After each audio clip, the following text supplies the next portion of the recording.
Well, Joe, I think it's time for me to scoot on down to the other end of the couch, and I can let you take my place on the hot cushion. Today, I'm going to discuss your fantasy football footprint and follow that up with some questions. Now, please keep in mind, I'm going to be very direct, to the point, and brutally honest, and these questions are not necessarily going to be easy. Is that okay? Sure, why not? All right, well, before we get into the meat of this potato, I'd like to ask just a few things about you. So, what location do you find is the best place for you to do your writing?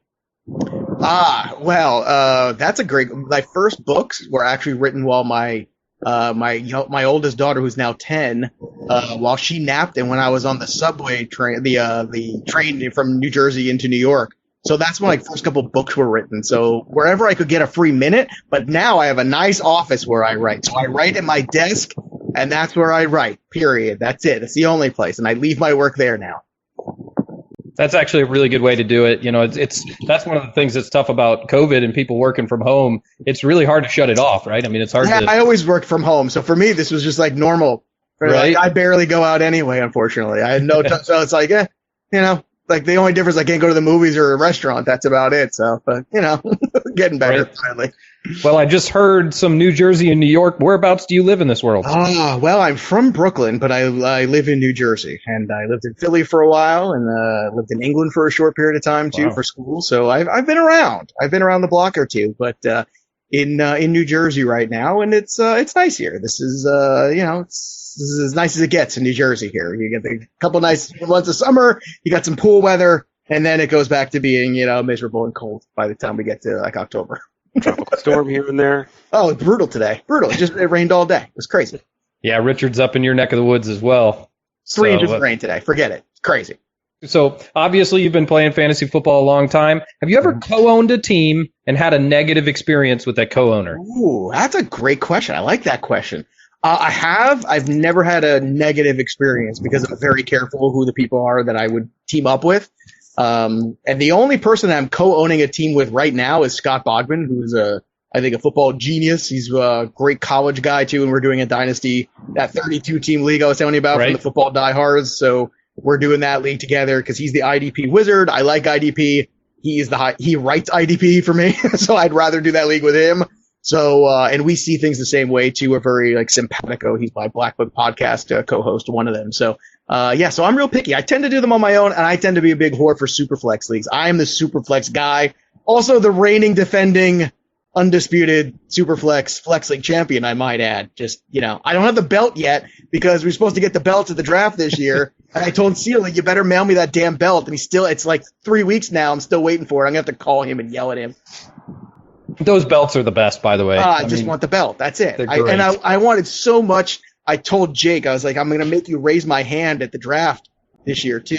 I'm going to point to my wrist and make him raise my hand. He was like, no, I'm not doing it. I said, yeah, you are. Oh, yeah. Make you do it. And then, look, he released this whole pandemic just to avoid it, jerk.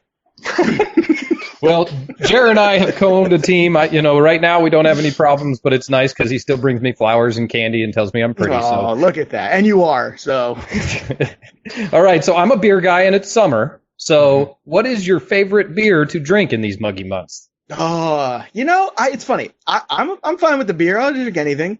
I'm more of a whiskey guy than a beer guy. And I'm not like an IPA guy. Every fantasy guy's an IPA guy except me. I don't like it. I don't want it. We're drinking IPAs. You're drinking IPA right now, aren't you? Right. You got your big beard and you're drinking an IPA. You got your nice coiffed beard there, and that's fine. You represent most of the group that likes our things. They just caught up with me. It's okay. But I don't, beer-wise, in the summertime, man, I actually don't mind, I don't care. I don't need, expensive beers. I'll drink the stupid Leinkugel's summer shandies. Heck yeah. I'll pound a couple of those. I'll pound the Bud Light limes. I like those. I don't care if it makes me, dainty or fancy. Fine, whatever. I don't care. I don't have to prove my manhood to anybody. I'll drink a Bud Light lime on a hot summer day. So there you go.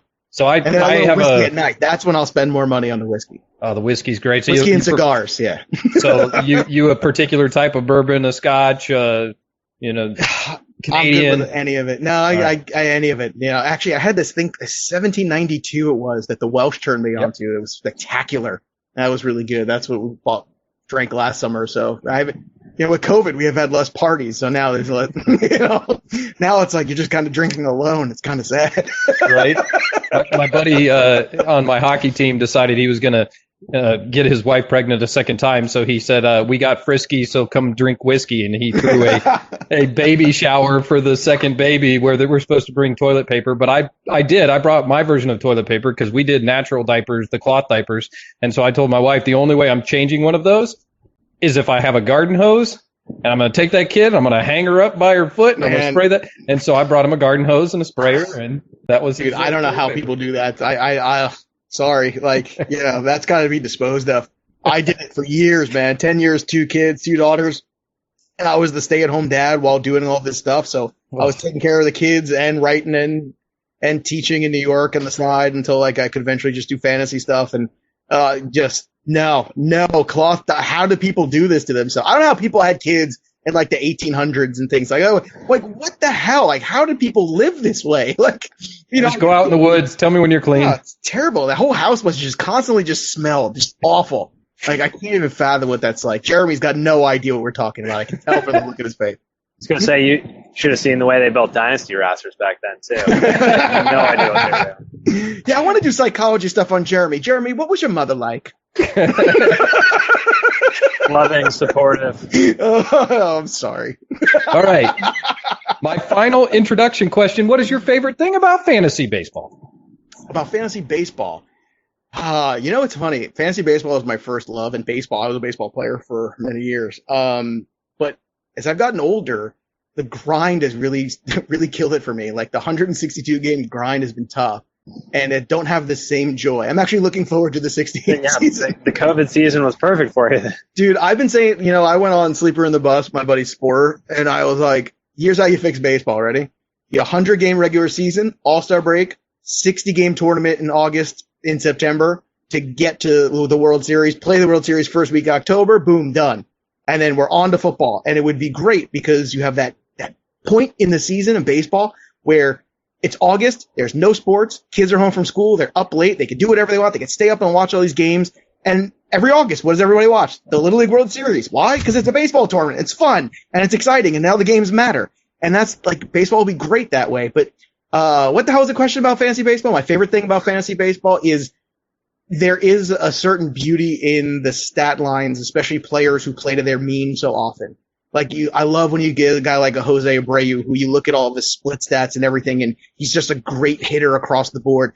Lefties, righties, home, road. I love split stats. And the baseball black book, to me, split stats tell the tale of what a player really is. Is he consistent? Does he hit lefties and righties? Does he hit home and road? Does he not? Is he tend to be streaky certain months? All that stuff. That's what's fascinating. But it's a grind, man. And when you're doing multiple sports, man, after a while, it does kind of, after a decade, it grates on you a little, actually. But football's like joy. Football's like, great, let's go. It's there. It's a couple months, boom, it's over. And then you oh, I miss it already. That's how I feel right now. So much import over, do I put this guy in at my flex or not?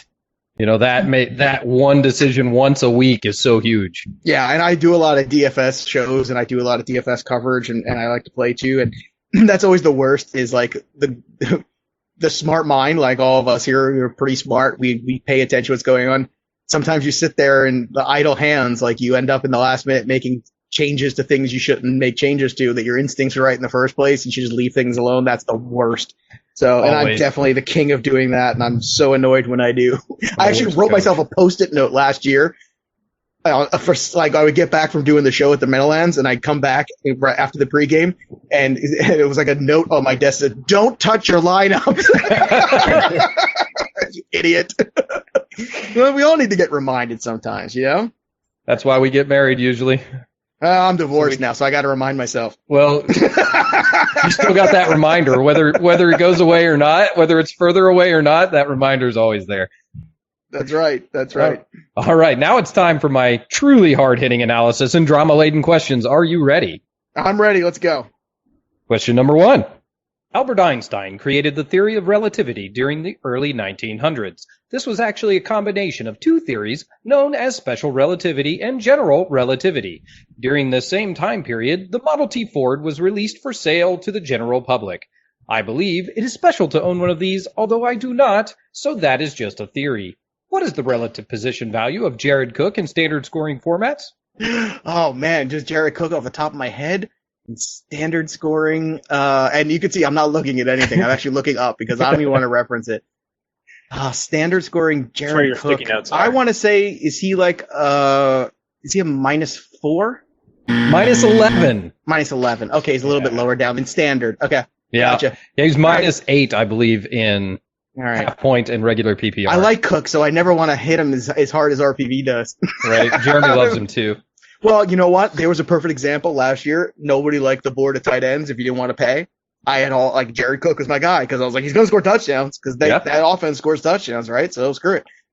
I'll just take Jared Cook, and it worked. It was fine. It was a good one last year. But it took a little bit to get started, though. He was kind of like, had to get cranked up for the beginning of the season, and then, man, by the end of it, he was winning. By the end, he was rocking and rolling. So if you held in there and you held true, you did all right. I'd like to edit. I'd like to edit my two kinds of people in the world. There are now only two kinds of people in the world. There are people that hate Jared Cook, and people that are wrong. There you go. Wow, I'm glad that I made the club. I'm very happy that I somehow sneaked in there. You had a 50-50 shot. Thanks, dude. All right, question number 2. Okay. You are the creator of the Fantasy Football Black Book. You Yes. had the option Next to call question. this the Fantasy Football Yellow Book, which could have been a bright idea. Also, an option would have been the Fantasy Football Green Book, which is money. I am happy you did not choose to make this the Fantasy Football Orange Book, because as an Oklahoma Sooner graduate, I am allergic to the color orange. In the end, I am happy that you chose black, because us colorblind people know that color is real, unlike the myriad of other colors people try to convince me exist. What is the term for an exploding star?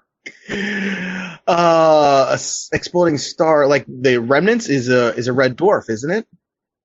Who's a supernova? A supernova is exploding star, and then what's left is a red dwarf? No, that's a diminishing star. It's a diminishing star. Yes, a diminishing Supernova. old star. I should have known trying that. I was trying to get you with the colors and make you think black hole, because a supernova does eventually become a black hole. The supernova is actually exploding. I'm a big nerd for I'll watch all those how the universe works shows late at night. That's like how I fall asleep. I'll be watching that stuff. I like perspective. I like, the universe being much bigger than me. But I also like the Rick and Morty line of nobody exists on purpose and nobody belongs anywhere. So. All right, Rich, I'm going to give him a half a point because he didn't fall for my black hole comment. Yeah, I think a red dwarf is when you're watching Snow White and you're wearing rose-tinted glasses. How does the universe work anyway? Sidebar. Not that stage yet. All right, question number 3. All right, here we go. You recently drafted a team in the same division as me during the Scott Fishbowl 10. Yeah. This division is G.I. Joe, and it was obvious that we have one of the toughest and most competent group of drafters out of the entire 120 divisions. Agreed. We drafted in the Pogs division, which is noted for being one of the softest divisions in all of SFBX. If you were to attend a super soft birthday party in a small town in Ontario, Canada, who would the party be for? A super soft birthday? Is that what you said? Yes, a super soft birthday party. A super soft birthday in Ontario, Canada. The town might help you if you knew it was the town of Letterkenny. Oh, you see, I've never seen Letterkenny. Everybody tells me I got to see that, and I don't have Hulu. So I'm out on this one. But I'll make a funny answer anyway. It's for men with who have erectile dysfunction. They have that might be the case because dairy is the answer. They threw this super soft birthday party for their friend, and they make him have pony rides and different deals, right? Decorate cupcakes. I got to see that show, man. But I finally did catch up on Curb Your Enthusiasm, which I had been lagging behind the last 3 years, so I finally watched all of those, which is excellent. But I got to get on the Letterkenny, man. I actually just started Curb Your Enthusiasm, so I'm on season 1 still. Oh, how funny. Did you get to the doll head yet? I don't think so, man. It's excruciating. I can only watch that show you would know if you've gotten there. Wait till you get to the doll episode. Right now he's just offending black people, just making terrible jokes and being a terrible person. Well, just like eventually he has a family move in with him called the Black family. That's their last name, so he has to go around saying, "Well, the blacks are living with me all the time," and everyone looks at him like he's crazy, like he's a racist. He's like, "No, that's just their name." It's very funny. Oh, all right. Well, our fourth and final question. All right, I'm over here. I gotta redeem myself. We know you are a fan of sports. You have a wonderful football product titled the Fantasy Football Black Book, aimed to help fantasy football players. You podcast and prepare content for baseball as well. Here in Arlington, Texas, we love our sports and being sporting in general. That is why we don't shoot living things unless we are going to eat them. There are, of course, 3 exceptions. We shoot squirrels because they are just furry rats. We kill armadillos because they destroy our land. What is the other living thing that we shoot on sight? Groundhogs, I hope, because they're annoying and I've got 2 of them, so I just want it to be groundhogs. The answer is cardinals. Really? Since 2011. Why? Yes, everybody in Arlington, Texas, home of the Texas Rangers, shoots cardinals on sight. Why is this? This is a joke referring to when the Cardinals snatched the World Series away from the that's Texas years Rangers. ago. You're living in the past, man. That's a long time ago now. I know the Rangers don't get in there very often, but still, bro. Yeah, we get in there once every 40 years. I thought and that you was had like pretty some much weird it. cardinal infestation or something like that. Just shoot groundhog. Those sons of bitches, let me tell you, they're tunneling everywhere. I can sense it. And it's a total lie. We shoot way more than Went to that. the legislature. Yeah, I was gonna say you guys shoot. It's Texas. Like I expect you guys to shoot stuff.